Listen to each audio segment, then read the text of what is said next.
असे लांब सडक आलेले आहेत आणि हे मोड ना मी अगदी एकाच दिवसामध्ये आणलेले आहेत।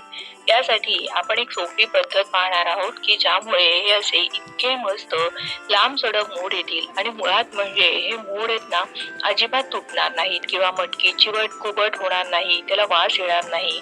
अशी ही अजिबात चिकट न होणारी मस्त अशी लांब सडक मोडाची मटकी कशी तयार करायची यासाठी आपण ही बरणीची एक ट्रिक पाहणार आहोत की ज्यामुळे कुठल्याही कडधान्याला तुम्हाला या पद्धतीने मोड आणता येतील। मुगाला सुद्धा बघा या बरणीमध्ये मी मूड आणलेले आहेत, काय मस्त असे लांब लांब मूड आलेले आहेत आणि हे असे जरा सुद्धा चिकट झालेले नाहीयेत। अशी ही छान आपण जर कडधान्य तयार करून ठेवली तर आयत्या वेळेस आपल्याला पटकन भाजीसाठी ही कडधान्य वापरता येतात आणि ही कडधान्य जर आपण अशी एकदाच मोड आणून ठेवली तर आठवडाभर सुद्धा फ्रीज मध्ये छान राहतात आणि सकाळच्या घाई गडबडीत झटकेपट डब्यासाठी देण्यासाठी किंवा काहीही सॅलड बनवायचं, कोशिंबीर बनवायचं यासाठी तुम्ही आठवडा ठेवू शकता। ही मटकी घेतलेली आहे बघा, या मटकीचा रंग हलकासा असा काळसर आहे आणि मटकी पाहिली तर अतिशय लहान असे दाणे आहेत।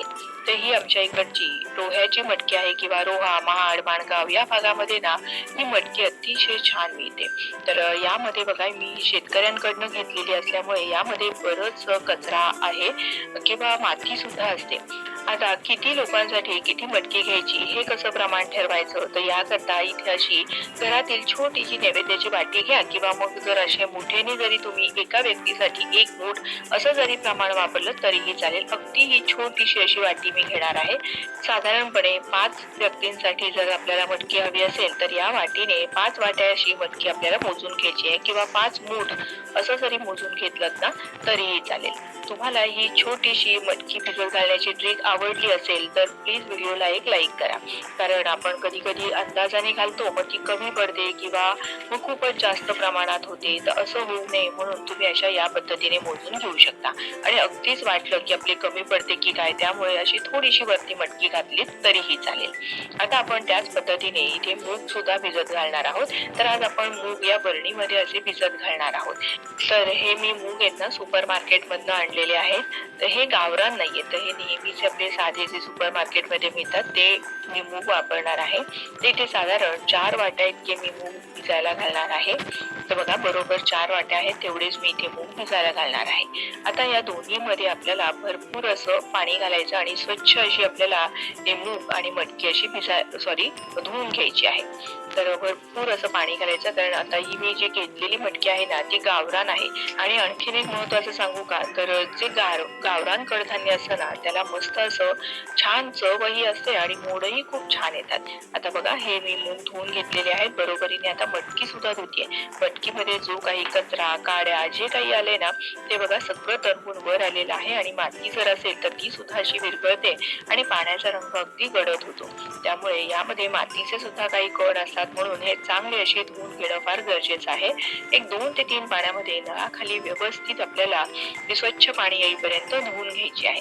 आता मी दोन्ही कडधान्य चांगले असे धुवून घेतलेले आहेत। आता यामध्ये असं भरपूर पाणी घालायचं, कारण कडधान्य जेव्हा आपण भिजायला घालतो तेव्हा ते फुगतं आणि ते अगदी दुप्पट होतो आणि त्यानंतर मग मूड आली की आणखीन त्याचा दुप्पट भाग होतो, म्हणून आपल्याला भरपूर असं पाणी घालायचं। आता हे बरणीचं असं मी झाकण लावून घेतलेलं आहे आणि या पातेल्यावर सुद्धा असं झाकण ठेवलेलं आहे।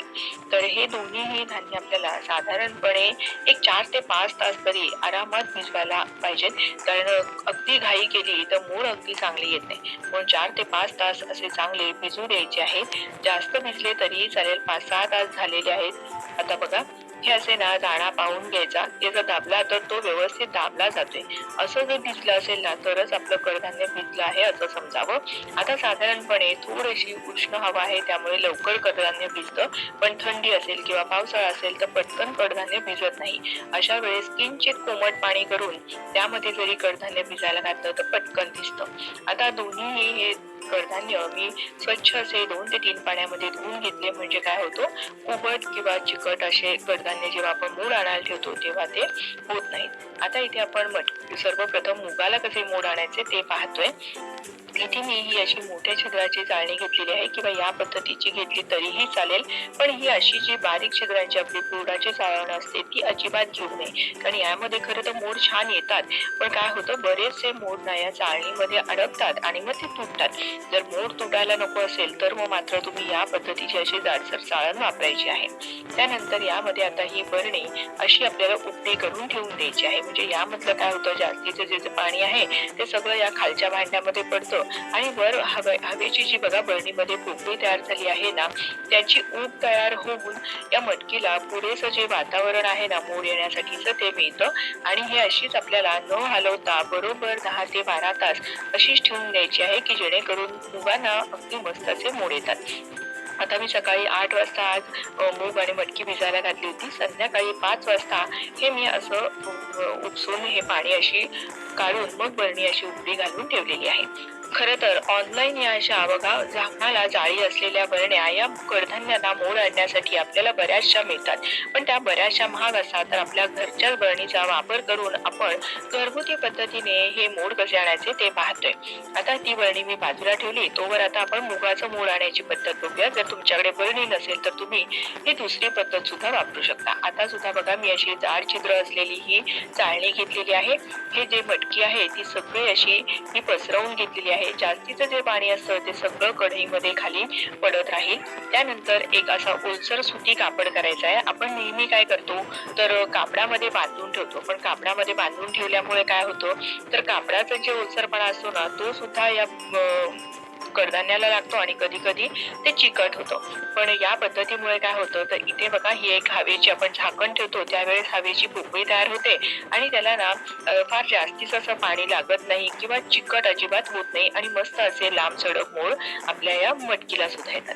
आता हे दोन्ही कडधान्य मी रात्री म्हणजे संध्याकाळी 5-6 वाजता ठेवले होते. दुसऱ्या दिवशी सकाळी तुम्हाला 8 वाजता दाखवते बघा.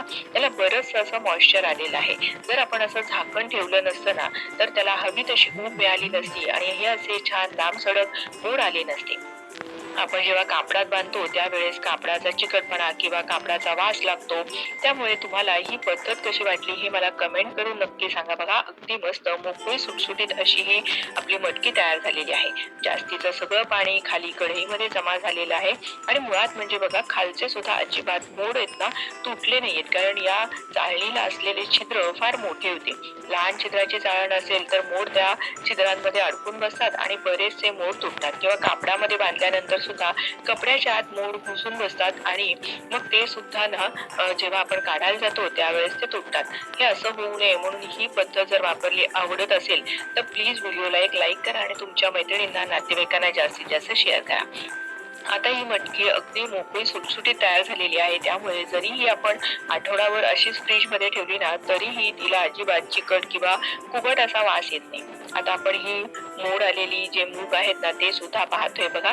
याला सुद्धा छान असे ना मोड आलेले आहेत. मटकी गावरान होती त्यामुळे त्याला आणखीन छान असे लांबसडक मोड आलेले आहेत. पण मूग हे विकतचे असल्यामुळे बघा त्याला मोड छान आलेले आहेत, लांब लांब आलेले आहेत. पण मटकीला ज्या प्रमाणात मोड आले ना तसे हे मुगाला इतके छान मोड आलेले नाहीयेत. पण तरी सुद्धा बघा मस्त असे मोड आलेत. अजिबात चिकट धान्य झालेलं नाहीये आणि बघा छान असे मोड हे आलेले आहेत. जर कडधान्य नवीन असेल ना तर मग मात्र मोड यायला थोडासा जास्तीचा वेळ लागतो. पण कडधान्य जर जुनं असेल तर मग मात्र त्याला ना फार जास्त असा वेळ लागत नाही. ही मटकी माझी गेल्या वर्षीची आहे त्यामुळे तिला पटकन मोड आले आणि भरपूर असे मोड आलेले आहेत. पण मूग आहे ना हे मी आता नवीन विकत आणले होते त्यामुळे त्याला तितकेशे प्रमाणात मोड आलेले नाहीयेत. अशी ही बरणी आपण तयार करून जर फ्रीजमध्ये ठेवली तर आठवडाभर सुद्धा आपलं हे कडधान्य अगदी छान राहतं.